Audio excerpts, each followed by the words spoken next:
It is home to quintessential English villages, historic country estates, and an amazing invention known as Yorkshire pudding. Yorkshire has so much to be curious about. Remember when you were a child and all you asked was why? Well, I never quite outgrew that whole quest for knowledge phase. In fact, I've made a career out of asking who, what, where, why, and how as an arts and travel journalist for the past 20 years. So, if I have an insatiable curiosity about the exciting, inspiring, beautiful world of art, architecture, and hidden history all around us, I bet you do too. This isn't your typical what to do on a vacation travel show. Oh no, this is your all-access pass to a deeper understanding of the world's great art and architecture, people and places, history, and how did they do that.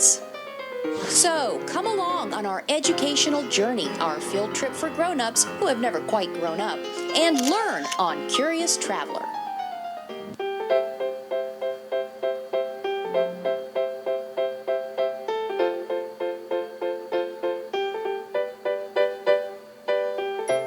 This beautiful county in northern England has a rich Roman, Viking, medieval, and tasty history. It is time to get curious about Yorkshire. From its rolling green hills to its charming dialect, Ayo. Ayo. The historic English county of Yorkshire is a quite curious place to explore. The Romans called the area Eboracum, the Anglicans called it Northumbria, and the Vikings called it Jorvik, which eventually evolved into the name Yorkshire. And believe it or not, that Viking heritage still shapes the Yorkshire dialect today. Like Thorpe and Thwaite, Beck, Tarn, Gill, they're all Old Norse words. Then, after the Norman conquest of 1066, England gets an injection of thousands of French words, including the word mansion. And we will visit a very special mansion here in Yorkshire. Next in our Yorkshire history, the monasteries and the aristocracy move in. The sheep have been longtime residents of Yorkshire too, and have played an important role in Yorkshire's textile and farming industries. And that farming industry is manifested in some very tasty ways today. So here's what I'm curious about in Yorkshire. Why is there an Italian Renaissance-looking palace, an Egyptian hall, and a Roman bathhouse, all in the middle of jolly old England? What do Quakers have to do with chocolate? What does Emperor Constantine have to do with York? Why is this wonky street called the Shambles? Who is Betty and Fat Rascal? And how does the Queen Mother fit in? How did one humble country veterinarian bring Yorkshire to the world? And most importantly, why can't the whole world be as friendly as Yorkshire? Don't laugh. I love that. I love that. I love that. We begin our exploration into curious Yorkshire at one of its finest stately homes, Castle Howard. Throughout history, these Yorkshire stately homes were England's version of continental Europe's chateaux and palaces. But why are these mansions called castles or abbeys? Well, the abbey part goes back to Henry VIII's dissolution of the monasteries and the Protestant Reformation. During this time, church properties were seized and often destroyed. In some cases, the properties were then sold or gifted to aristocratic families. Then, some of those families would name their homes in honor of the abbey that once stood there, like Ford Abbey, Woburn Abbey, and one more abbey that you've probably heard of, Downton Abbey. I bet you always wondered why it was called Downton Abbey, didn't you? But the real Downton Abbey is named Highclere Castle. Why castle? Well, because the medieval castle or palace of the bishops of Winchester used to stand here. And that castle naming tradition brings us back to our lovely Castle Howard, also named for a medieval castle that used to be here.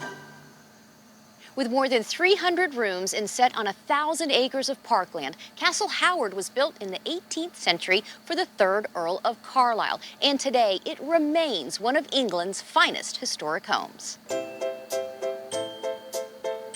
So, who is the Howard family and why do they get a castle? The Howards are an English aristocratic family, and 10 generations of those dukes, earls, barons, lords, and ladies have lived here. The current Howard family still lives here. Their impressive home is dripping with over-the-top English Baroque style. So this style is kind of embellished and dramatic. The facades are bristling with detail. It's not got the restraint of later classicism. The architect here was Sir John Vanbrugh, assisted by Nicholas Hawksmoor. I mean, very key architects in Britain at that time, second only perhaps to Sir Christopher Wren. If you're getting second billing to the man who designed St. Paul's Cathedral, then you're probably doing all right. All these centuries later, and researchers are still discovering hidden treasures about the family and estate. Why is it so important to preserve the heritage of not just Castle Howard, but any of these English estates? It's essential to preserve estates and houses like this. They are part of the fabric of English history, social history, architectural history, the built heritage, the natural heritage. They are, if you like, kind of receptacles for all kinds of history, so we have to keep them alive.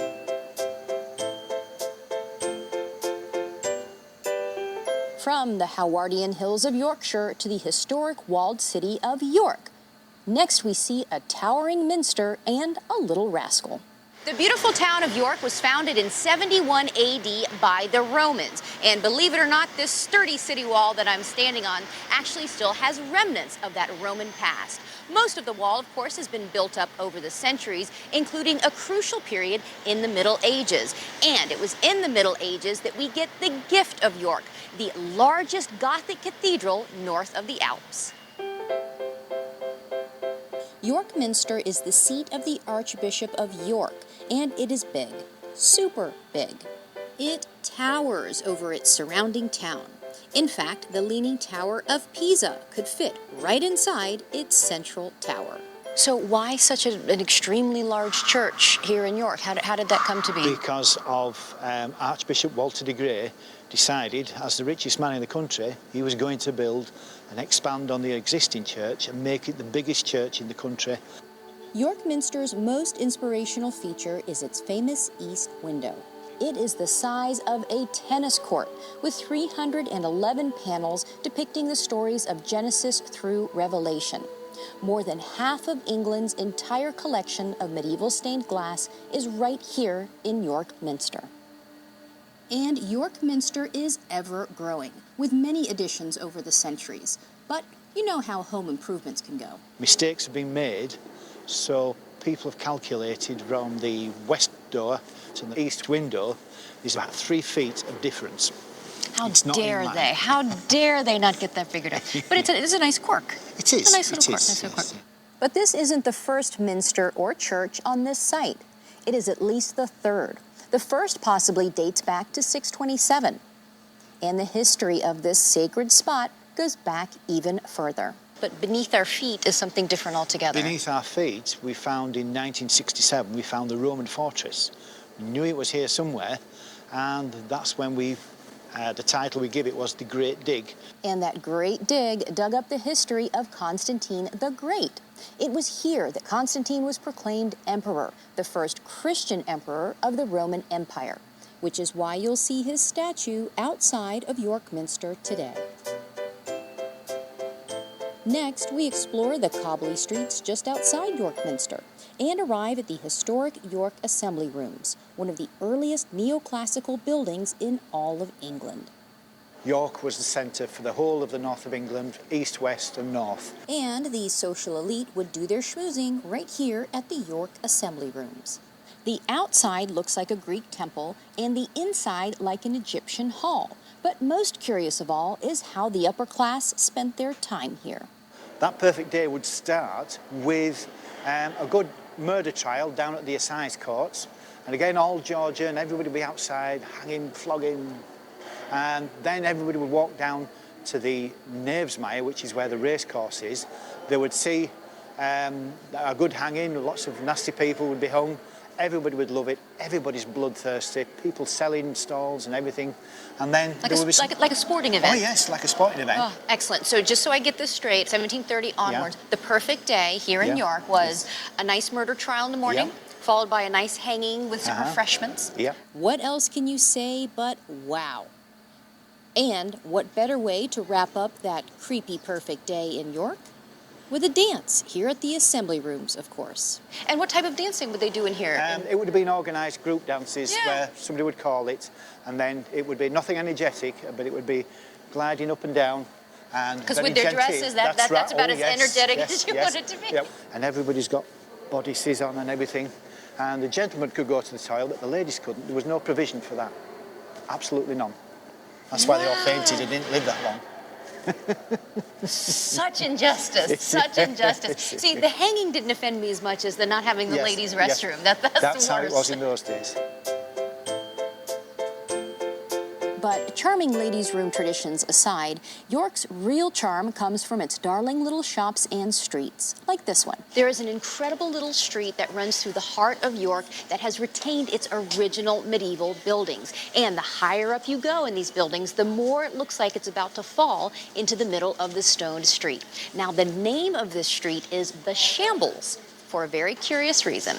And that reason can be discovered today in these clues, these high hooks and low shelves in front of every store. The ones that say, please don't sit here. And trust me, once you discover what those shelves were used for, you won't want to sit here. I was going to say, let's not be gross, but we're already being gross. So the hooks were used to hang the sides of meat, That's whatever right, it is. yes. And then, okay, this is the gross part. So this would kind of catch the That's right, yes. dripping? Yeah, Oh. that's right. All the blood and everything that's, all the intestines, anything like that would have been here and then washed down the street. Next, where do we get the name for this street? So the Shambles, which you, it just sounds so lovely and very Yes. British. The Shambles actually translates to, or origins came from. Flesh amells, which means flesh-bearing shelves. Isn't that awful? There's even a need for a term, flesh-bearing shelves. Yes, yeah. Okay, that was gross. Let's move on to something nicer. Why do these half-timbered houses get wider and wider with each floor as you go up? Well, to cheat taxes, of course. The more land you had, the more your tax you paid, so people would extend on the first and the second floors, but not on the ground floor. Hence, we have this thing, what we call jettying, where the houses stick out, and we have photographs where people are reaching out and crossing, actually touching each other's hands across. And there's one more curiosity to the Shambles, and it's a magical one. This street was one of the inspirations for Diagon Alley in the Harry Potter films. And today, there's even a Harry Potter shop or two, including this one, the shop that must not be named. So, what do you call it? Next, here in York, as in the rest of England, the world stops at 4 o'clock for tea time. And there's no better spot for afternoon tea in York than at the historic Betty's Cafe tea rooms. A British institution since 1919, Betty's was started by a Swiss orphan named Frederick, who apparently took the wrong train and ended up in Yorkshire. So if Frederick started the business, why is it called Betty's? There are a lot of conflicting theories and different stories about who Betty was, that it could be after the Queen. The favourite story is that in one of the first shareholder meetings, one of the granddaughters of one of the shareholders came in and interrupted the meeting, and she was called Betty. Excellent. No, I have to go back to one of the theories, named after the Queen, as in Queen Elizabeth, and possibly a nickname for her would have been Betty? That is possible. Really? Yes. Although Never to her face. never, never. Like, no. Don't tell her we call her Betty. There's even an entire book devoted to who Betty might be. And there's no better way to theorize than over a proper afternoon tea with scones, or scones, depending on where you're from. Even the order you put the jam and clotted cream on the scones is regional. If you were from Devon, you would go cream first and then jam. If you were from Cornwall, you would go jam first and then cream. Isn't it funny that people debate about these things? They really care. They really do. They really do. And Betty's has their famous and unique version of the scone. In an elegant setting like this, I love the name of this particular treat. Who do we have here? Here we have the Fat Rascal. The Fat Rascal. Who is the Fat Rascal? The Fat Rascal has been with us for years and years and years. It's a Betty's trademarked item. Little cheeky grin. Maybe he's grinning because he knows who the real Betty is.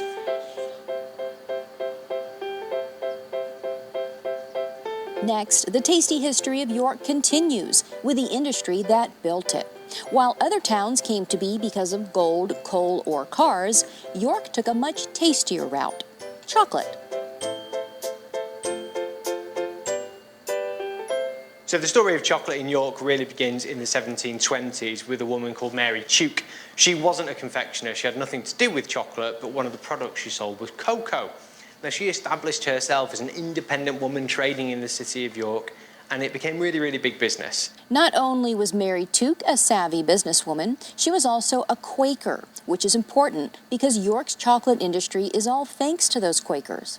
Why? Well, the Quakers made and sold chocolate as an alternative to that sinful alcohol.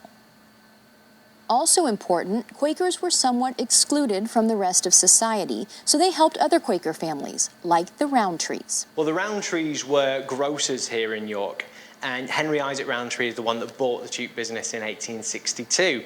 They were one of the first companies to popularise solid chocolate. That's right, chocolate began as a drink in ancient Central America, and the ancient Mayans rightly called it the food of the gods.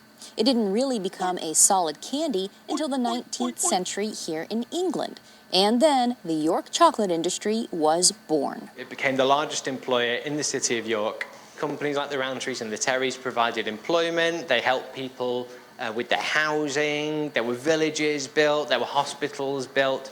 The chocolate story of York isn't just about all the sweets they made, it's about how society was changed for the better. And what better way to appreciate all that history than by tasting it? Thank you very much.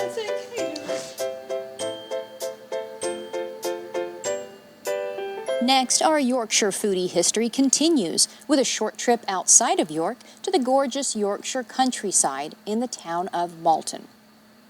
For more than 3 centuries, much of Malton has been owned by the same family, the Watson Wentworths and then the Fitzwilliams. This family has dedicated themselves to their beloved town, from supporting the poor to building streets, schools, and hospitals.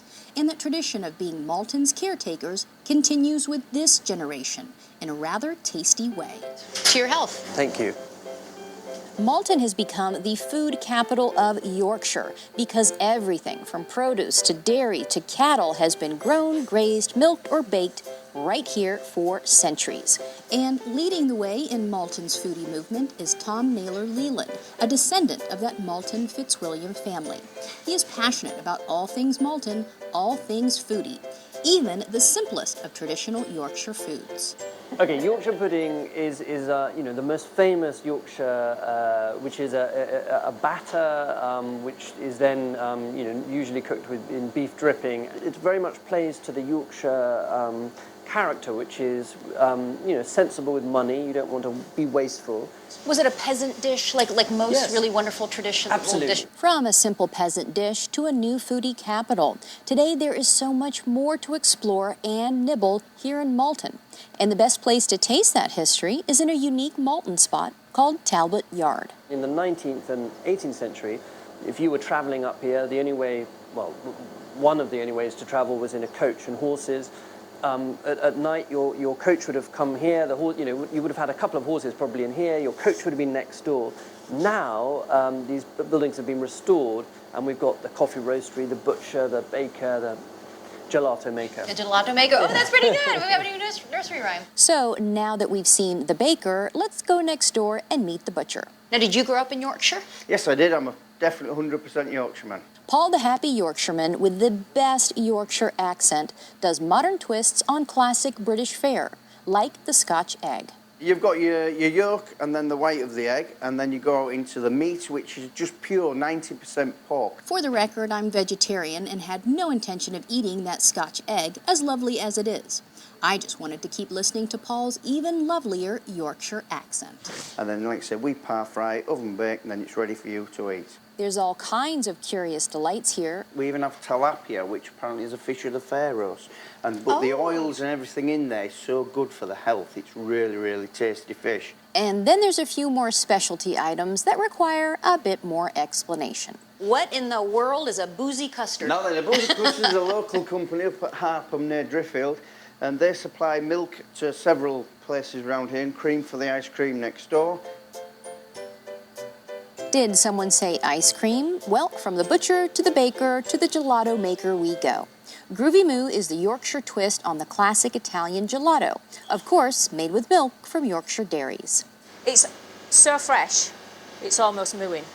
I love that. I love that. I love that. So, since we're almost in Rome, do as the Romans do. I mean, as the Yorkshire folk do. How about a jammy dodger? Jammy Dodger? What is a jammy dodger? Jammy Dodger is a gelato biscuit. Have you heard of the biscuit? The Jammy Dodger biscuit, which is... Yes, I have. The Yes, Jammy I Dodger have. biscuit. Well, the gelato is flavoured biscuit, and it's got a raspberry Oh my goodness. jam going through it, and it's got tiny pieces of biscuit going through it. So it is literally a Jammy Dodger in a gelato. Lovely, lovely. And last one, because we don't have enough on there, the Smartie Pants. Are those the Smarties that are made Tiny in the York? Yes. In York? Yes. Yeah. Yes. Oh, wonderful. Smarties? Yes, Are we going please. for that one?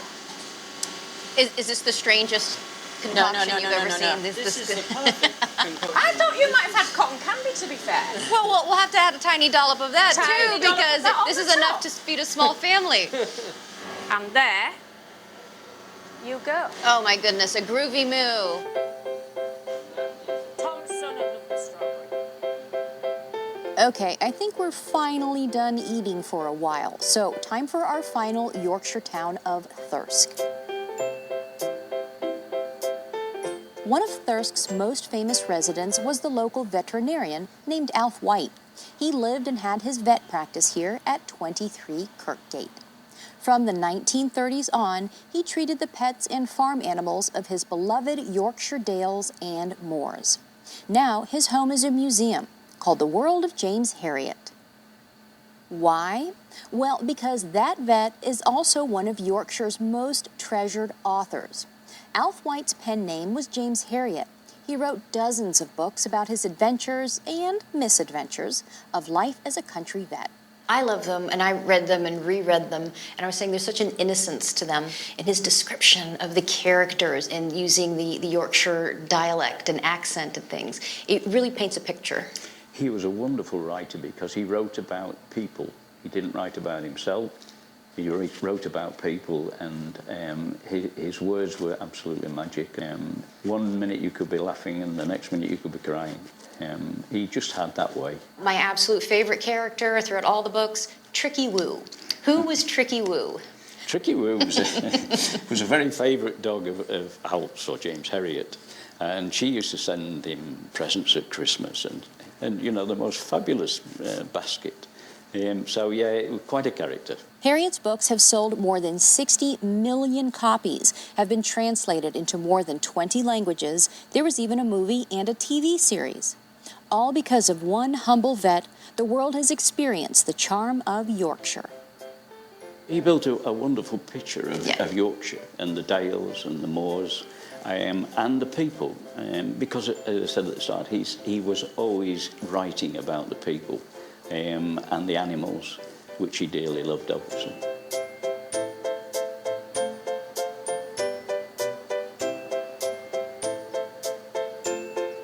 From the green rolling hills of a land so lovely, the Romans, the Vikings, the Normans, and even some sheep wanted to live here. To the halls of an historic estate full of curious treasures, to a minster so tall, it has room to tell the entire Bible story, to an Egyptian hall with an elegant dance hall, but no ladies' room, so better not drink too much tea. Unless you're sipping tea with Betty, of course, and a mysteriously grinning rascal. In a town built thanks to another tasty treat and some Quaker ingenuity, complete with a shambly street that looks a lot like a Diagon alley, to another village thriving on its agricultural heritage through fish of the Faroes, jammy dodgers, and that lovely Yorkshire accent. See you later. See you none. See you on. Which brings us back to the hills of Herriot country, named after a man who so dearly loved the people, pets, and place. Yorkshire has so much to be curious about. Thank you for joining us on our educational journey, and hopefully now you're even more curious about the who, what, where, why, when, and how of beautiful Yorkshire. As they say here, hey up, I'll see you later.